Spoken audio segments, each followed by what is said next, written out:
प्रिय विद्यार्थियों, आज कक्षा 11 इतिहास विषय के बारे में आपको पढ़ाया जाएगा।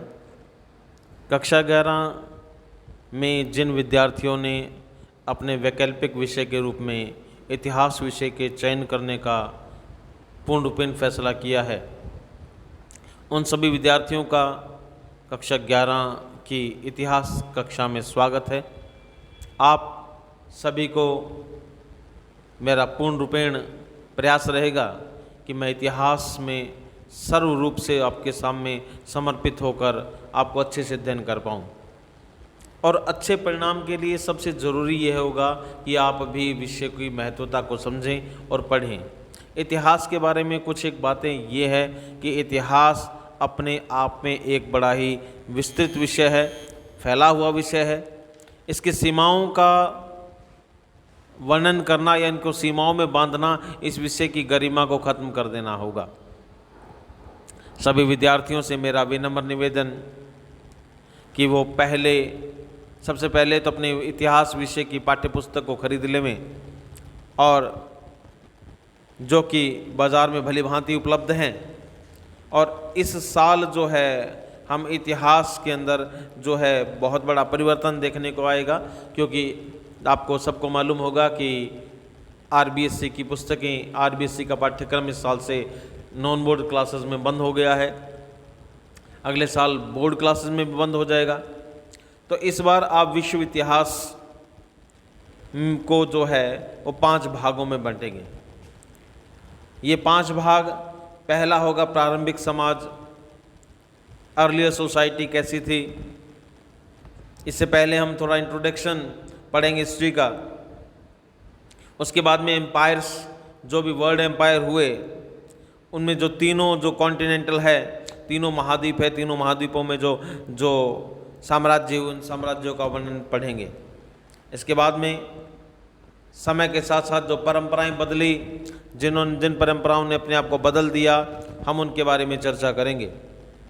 उनकी भूमिका, उनके वर्ग, उनकी संस्कृति में बदलाव, और फिर बदलाव आने के कारण क्या थे। सांस्कृतिक टकराव था या सांस्कृतिक समन्वय था या वैमनस्य था, उसके बारे में हम जिक्र करेंगे।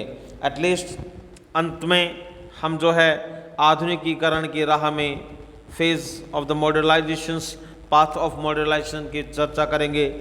इसमें उसकी इंडस्ट्रियलाइजेशंस क्या था, विस्थापन, उनका जो माइग्रेट हुए पीपल, उन माइग्रेशंस का कारण, देन जो है वो मॉडर्नाइजेशन, और लास्ट में हमारा जो है मानचित्र सर्वेक्षण।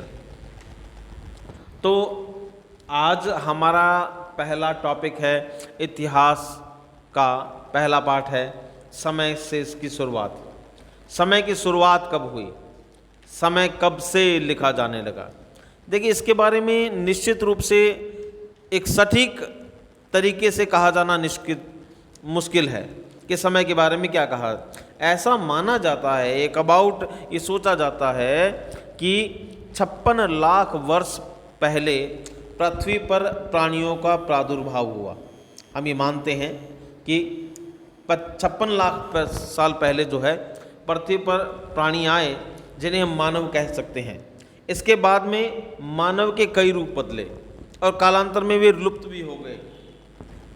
आज जिस रूप में हम मानव को देखते हैं, जिसके आगे हम आधुनिक मानव कहते हैं, वैसे लोग 6,60,000 साल पहले पैदा हुए थे। लगभग 8,000 ईसा पूर्व तक मानव इतिहास के लंबे अरसे के दौरान लोगों में दूसरे के द्वारा मारे गए या अपनी मौत खुद मरे प्राणियों के शरीर में से मांस निकालकर जानवरों का शिकार करके अथवा पेड़ पौधों की कंद, मूल, फल और बीज बटोर कर अपना पेट भरते थे। धीरे धीरे उन्होंने पत्थरों से औजार बनाना शुरू किया और आपस में बातचीत करना सीख लिया। हालांकि आगे चलकर आदमी ने भोजन जुटाने के लिए कई तरीके अपना लिए, पर शिकार और संग्रह करके, यानी इधर उधर खाने की चीज़ें तलाशने और बटोरने का तरीका भी चलता रहा। आज भी दुनिया के कुछ भाग ऐसे हैं जहाँ पे शिकारी संग्राहक समाज, जिसे हंटर जो सोसाइटीज़ जो होती है, वे हैं जो शिकार और संग्रह से अपने भोजन की व्यवस्था करते हैं। इसलिए हम सोचने पर मजबूर हैं कि आज के इन शिकारी संग्राहक लोगों की जीवन शैली का अध्ययन करने से हमें अतीत के बारे में कुछ जानकारी मिल जाएंगी। आज हमें मानव के इतिहास की जानकारी में जीवाश्म, फॉसिल्स, पत्थर के औजार और गुफाओं के चित्रकारियों का भोजन की खोजों की मिलती है। इनमें से प्रत्येक खोज का अपना एक इतिहास है। अक्सर जब ऐसी ही खोजें सर्वप्रथम की गई, अधिकांशतः विद्वान यह मानने का इनकार कर दिया कि जीवाश्म प्रारंभिक मानवों में हैं। उनके आदिकाल मानव द्वारा पत्थर, औजार, रंग रोगन बनाए जाने के बारे में भी शक था। एक अरसे के बाद इन जीवाश्मों, औजारों, चित्रकारियों से सच्चे महत्व को स्वीकार किया गया। मानव का विकास क्रमिक रूप से हुआ है। इस बात के साक्ष्य हमें मानव की उन प्रजातियों और जीवाश्मों से मिलते हैं जो अब प्राय लुप्त हो चुकी हैं। कुछ विशेषताओं या शारीरिक लक्षणों के आधार पर मानव भिन्न भिन्न प्रजातियों में बांटा गया। जीवाश्मों की तिथि का निर्धारण प्रत्यक्ष रासायनिक विश्लेषण के द्वारा अथवा उन परतों या तलछटों के काल का परोक्ष रूप से निर्धारण करके किया गया जिसमें वे दबे हुए पाए जाते हैं। जब एक जीवाश्मों की तिथि की यानी काल का पता चल जाता है तब मानव विकास का क्रम निर्धारित करना कठिन रहता है। लगभग 200 वर्ष पहले सर्वप्रथम जब ऐसी खोजें की गई तो अनेक विद्वान यह मानने को तैयार नहीं थे कि खुदाई में मिले जीवाश्म और पत्थर के औजार तथा चित्रकारियाँ जैसी अन्य चीज़ें वास्तव में मनुष्य के आदिकालीन रूपों से संबंधित थी। विद्वानों की हिचकिचाहट आमतौर पर बाइबल्स के ओल्ड टेस्टामेंट में अभिव्यक्त इस धारणा पर आधारित थी। परमेश्वर ने सृष्टि की रचना करते समय अन्य प्राणियों के साथ साथ मनुष्य को भी बनाया। विद्वान ऐसी हिचकिचाहट का एक उदाहरण देखिए। अगस्त 1856 में जब मजदूर जर्मन से डसेलफोर्ड नगर के पास नियंडर घाटी में चूने के पत्थरों की खान की खुदाई कर रहे थे तो उन्हें एक खोपड़ी और एक अस्थि पंजर के कुछ टुकड़े मिले। ये चीज़ें स्थानीय स्कूल शिक्षक कार्ल फुरोट को सौंप दी गई, जो एक प्राकृतिक इतिहासज्ञ थे। जांच के बाद उन्होंने पाया कि खोपड़ी आधुनिक मानव की नहीं थी। फिर उन्होंने प्लास्टर से उस खोपड़ी का ढांचा बनाया और बान विश्वविद्यालय के शरीर रचना विज्ञान के प्रोफेसर हरमन शाफ हुसैन के पास भेज दिया। अगले ही वर्ष उन्होंने मिलकर एक शोध पत्रिका प्रकाशित की जिसमें उन्होंने दावा किया कि यह खोपड़ी एक ऐसे मानव के रूप की है जो अब अस्तित्व में ही नहीं है। उस समय तो विद्वानों ने इस दावे को स्वीकार नहीं किया और यह घोषित कर दिया कि यह खोपड़ी एक ऐसे व्यक्ति की है जो बहुत बाद के समय में हुआ था। मनुष्य के क्रमिक विकास के अध्ययन की में एक युगांतरकारी घटना 24 नवंबर 1859 को तब घटी जब मनुष्य की उत्पत्ति के विषय में चार्ल्स डार्विन की पुस्तक on the origins of species प्रकाशित हुई। उस पुस्तक के प्रथम संस्करण की सभी 1250 प्रतियां उस प्रकाशन के दिन ही हाथों हाथ बिक गई। डार्विन ने इस पुस्तक में दलील दी कि मानव बहुत समय पहले जानवरों से ही क्रमिक रूप से विकसित होकर अपने वर्तमान रूप में आया है। देखिए, अब हमारे सामने देखो, ये वो स्थल है जहाँ चूने की खान से खुदाई हो रही थी और जहाँ पर जो है मतलब अवशेष मिले थे। और जो मिलने वाली खोपड़ी का जो अवशेष है वो यह है। इस खोपड़ी के से हमें पता चलता है कि यह खोपड़ी निएंडरथल मानव की खोपड़ी है। कुछ लोगों ने इस खोपड़ी को पुरातन होने को स्वीकार नहीं किया था। यह बताया कि खोपड़ी किसी मूर्ख या जड़ बुद्धि प्राणी की है। देखिए, हम पढ़ रहे हैं समय की शुरुआत। समय की शुरुआत अब तक हमने क्या पढ़ लिया है? हमने अब तक ये पढ़ लिया है कि 56,000 साल पहले हम अस्तित्व में आए हैं। हमें अस्तित्व में आए हुए हमारे भूमंडल को प्रकट हुए 56,000 साल हुए हैं। लेकिन हमें और ये जो विकास है वो एकदम से नहीं हुआ है, धीरे धीरे हुआ है। कितने ही ऐसे मानव सभ्यताएं हैं, मानव है या मानव शरीर के लोग हैं जो है मतलब यहाँ से लुप्त हो गए हैं। अब जिस मानव को हम देख रहे हैं उसमें नोटिस करने की बात है कि जैसा कि पाठ्य पुस्तक बताती है कि 1,60,000 साल पहले हम पैदा हुए हैं। प्रारंभिक मानव जंगली जानवरों, अब देखो प्रारंभिक मनुष्य के बारे में अगर हम देखें तो जंगली जानवरों का शिकार किया करते थे, पेड़ कंद मूल फल खाया करते थे और अपना जीवन जिया करते थे।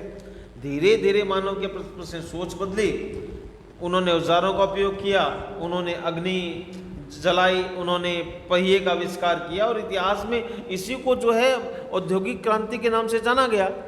क्योंकि ये पुरातन नवीनतम औद्योगिक क्रांति के बारे में कहते हैं वो तो इंग्लैंड में है, लेकिन प्राचीन या मतलब पूर्व जो औद्योगिक क्रांति है उसके बारे में अगर हम जिक्र करें तो हम ये जान पाएंगे कि ये जो औद्योगिक क्रांति काफ़ी पुरानी है, ओल्ड है बहुत ज़्यादा।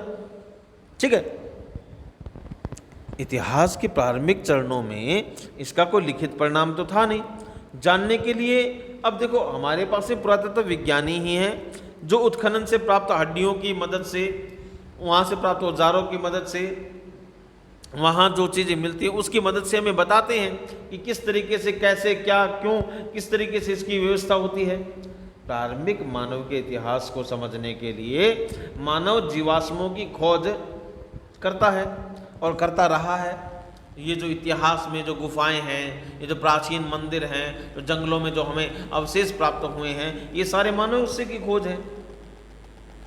और अगर हम देखिए, अगर हम चाहते हैं कि हम इतिहास के बारे में गहरे से जानें तो हमें निश्चित रूप से उस समय की सबसे महत्वपूर्ण पुस्तक जो कि 24 नवंबर 1859 को प्रकाशित हो गई थी, जैसा कि हमने अभी पढ़ा है, 18 नवंबर 1959 को एक पुस्तक प्रकाशित की थी जिसमें डार्विन ने क्या किया था।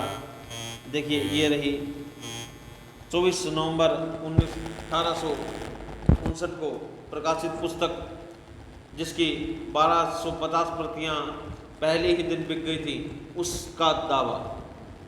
अब देखिए इसके बाद में ये तो था मनुष्य के इतिहास के बारे में जो है मानव विकास।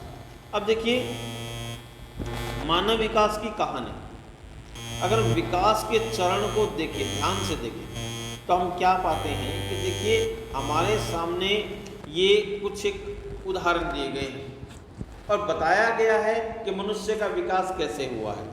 पहली जो खोपड़ी है वो एक जानवर की है, बंदर की है, वानर की है। और ख जो खोपड़ी है जो आपको सामने दिखाई दे रही है, खोपड़ी, ये वाली खोपड़ी जो है यह खोपड़ी बंदर की है, जबकि ख खोपड़ी जो है वो ऑस्ट्रेलोपिथिक्स जो मानव है, ऑस्ट्रेलोपिथिक्स मानव इसकी है। अब इसके बारे में देखो, थोड़ा सा देखिए। ऑस्ट्रेलोपिथिक्स मानव नामक प्रजाति की है। खोपड़ी गै जो है होमो एरेक्टस मानव की है। खोपड़ी घै जो है जो हमें दिखाई गई है, ये होमो सेम्पिसियस मानव की यानी चिंताशील प्राणी की है। अब देखिए एक बात तो तय है, अब अगर हम इन खोपड़ियों को बड़े ध्यान से देखें एक चीज पाएंगे कि वानर की खोपड़ी में, ये वानर की खोपड़ी है, ठीक है, और दूसरी खोपड़ी जो ऑस्ट्रेलोपिथिक्स की है, ये खोपड़ी ऑस्ट्रेलोपिथिक्स की है, और जो होमोसेपिसियस की खोपड़ी जो है ये है, और ये होमोसेपिसियस की खोपड़ी है। और इसके बाद में जो अंतिम खोपड़ी जो हमारी जो है वो हमारे सामने, जिसमें बताया गया है कि किस तरीके से मनुष्य की सोच है। अब देखो कि जैसे जैसे अब हमें मालूम है कि बंदर के अंदर जो है मतलब सोचने क्षमता कम होती है, वो विचार शक्ति कम होती है, मनन शक्ति कम होती है, क्रिएटिविटी कम होती है। तो अब ये देखिए कि हालांकि आकार तो मनुष्य की खोपड़ी के समान ही है, लेकिन प्रकार अलग है। एक चपटा और लंबा मुंह है, मुंह आगे निकला हुआ है, दांत आगे निकले हुए हैं, जबड़ा आगे निकला हुआ है। अब ये तो तय है। और देखिए खोपड़ी के अंदर लंबाई चौड़ाई की बजाय लंबाई ज़्यादा है। अब धीरे धीरे जैसे जैसे मनुष्य विकसित होता गया, उसकी सोच समझ बढ़ती गई, तो खोपड़ी के आकार में परिवर्तन आता गया। अगर हम देखिए, अगर ध्यान से देखें तो ये देखिए ये आकार, अब देखिए अगर इसको नाप के देखें तो यहाँ से लेकर और यहाँ तक जो है वो मात्र जो है 2.5 सेंटीमीटर है। अब देखिए, अब देखो अगर यहाँ हम देखते हैं तो देखो सिंपल सी बात है कि यहाँ से लेकर और खोपड़ी का फैलाव यहाँ तक माने। अब इस डायमीटर को अगर माने तो ये तो तय है कि जैसे जैसे मनुष्य की सोच बड़ी है वैसे वैसे खोपड़ी का आकार छोटा गया है।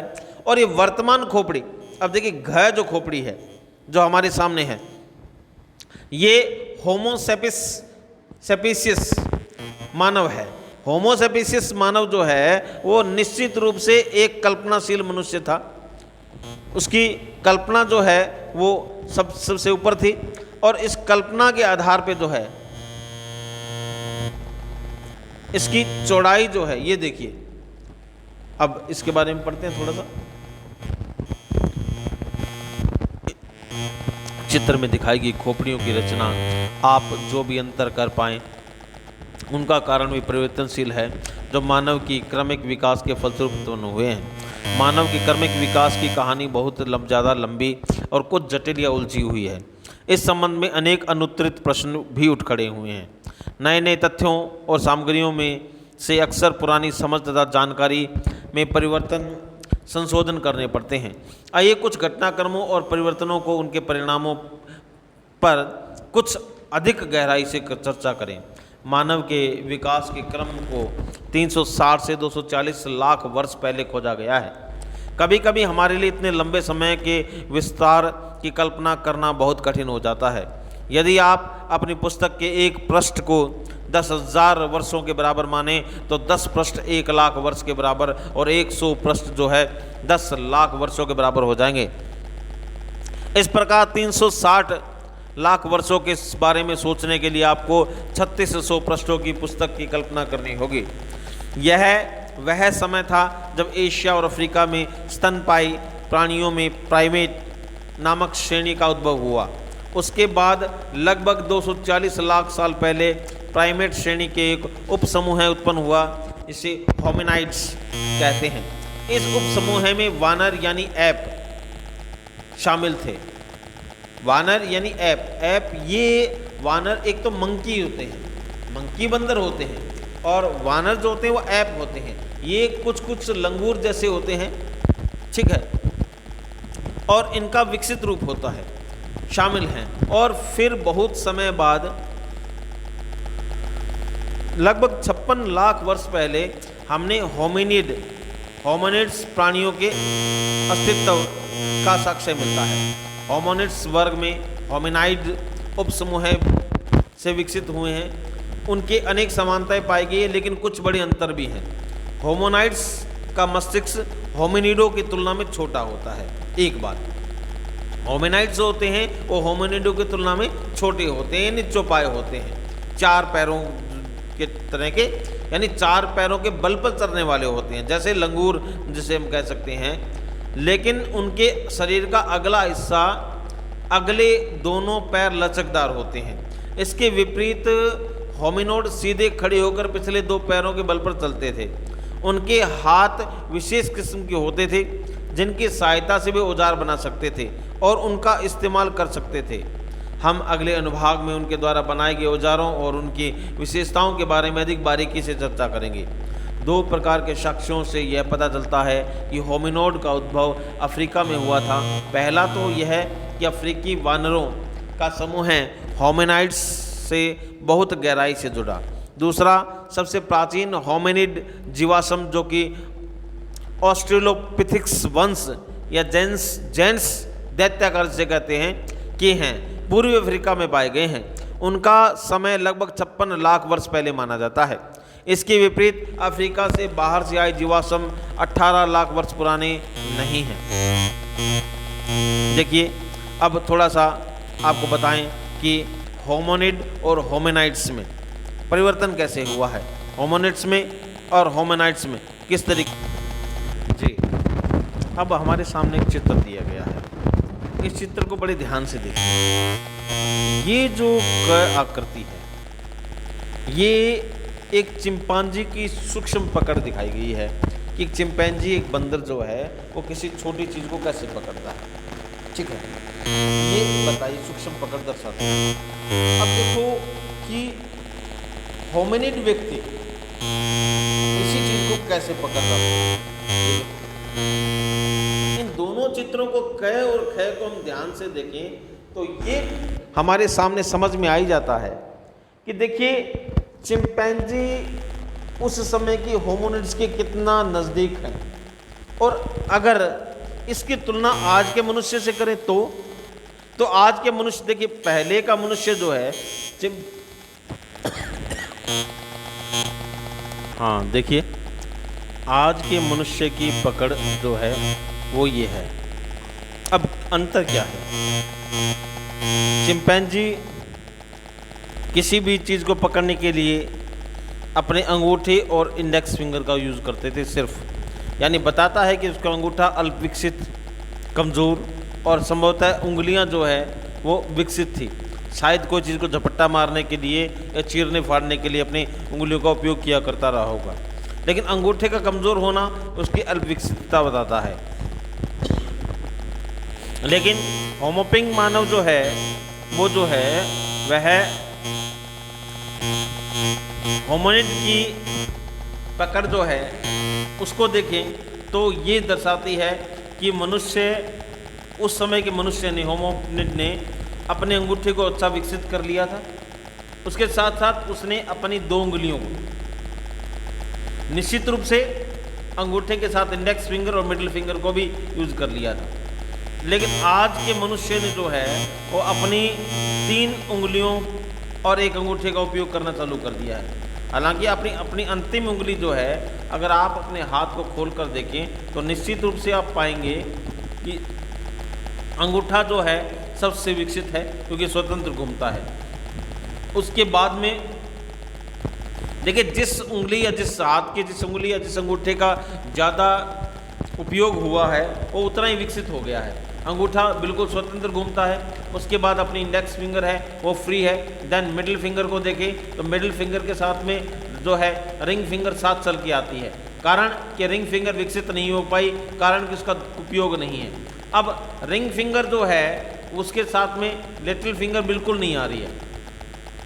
अब देखो लिटिल फिंगर जब आ रही है, हल रही है, तो निश्चित रूप से वो रिंग फिंगर और इंडेक्स फिंगर को मूव कर रही है। तो ये हमारे विकास की कहानी, विकास का द्योतक है। हम अपने रोज़मर्रा की ज़िंदगी का 90% काम जो है, 95% काम जो है वो पहली 2 उंगली और अंगूठे से करते हैं।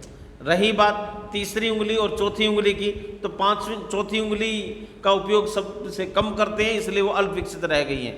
ठीक है, ये विकास की कहानी है। अब देखिए होमिनिड और होमिनाइड्स नामक परिवार के सदस्य होते थे। होमिनिड और होमिनाइड परिवार के सदस्य होते थे। इन सभी में सभी रूपों में मानव प्राणी शामिल है।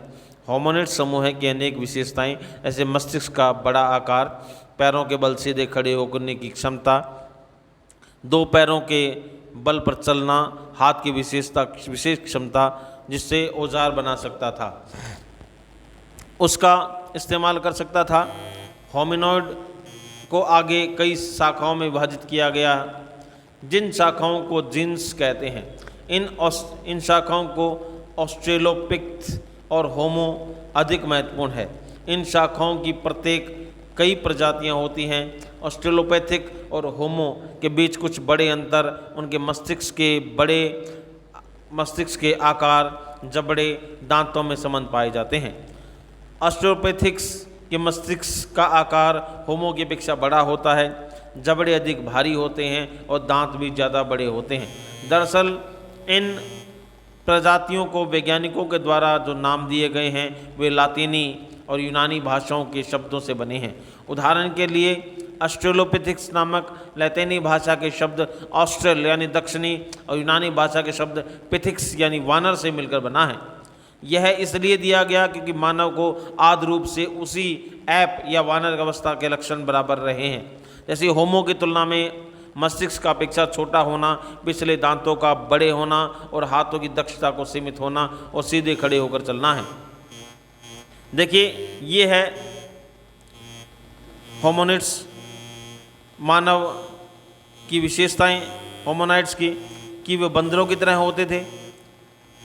उनका शरीर बंदरों से थोड़ा बड़ा था, उनकी पूंछ नहीं थी, जबकि होमिनिडो जो है के विकास की और निर्भरता की अवधि में भी अधिक लंबी होती है।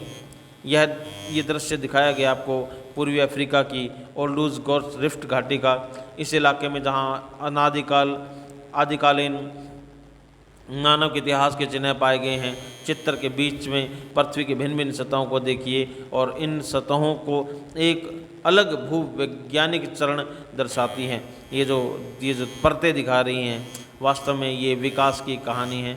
ये आपको आज पहला जो है आपका दिन था। संभवतः निश्चित रूप से लग रहा है कि शायद आपको जो है बहुत अच्छे से नहीं पढ़ पाए हैं, क्योंकि कारण के इतिहास के बारे में जानकारी का अभाव है। देखिए धीरे धीरे हम अगर आप साथ चलेंगे हम निश्चित रूप से समझ जाएंगे। पर मैं ये निश्चित रूप से ये कह देना चाहता हूँ कि जिन विद्यार्थियों ने इतिहास को अपने विषय के रूप में स्थापित किया है, वे कृपया मुझे बता दें कि वे कौन कौन हैं जो हिस्ट्री को अपने सब्जेक्ट के रूप में लेना चाहते हैं। धन्यवाद। कल के आगे की वीडियो में हम जो है इनके विश्व इतिहास के कुछ अन्य रोचक तथ्यों के बारे में बताएंगे कि किस तरीके से क्या हुआ था और उनकी किस तरीके से वो विकसित हुए थे। स्पेशली जो एस्ट्रोलोपैथिक्स या ओल्ड वुड गॉर्ज की खोज क्या कहती है, उसके बारे में हम चर्चा करेंगे। धन्यवाद।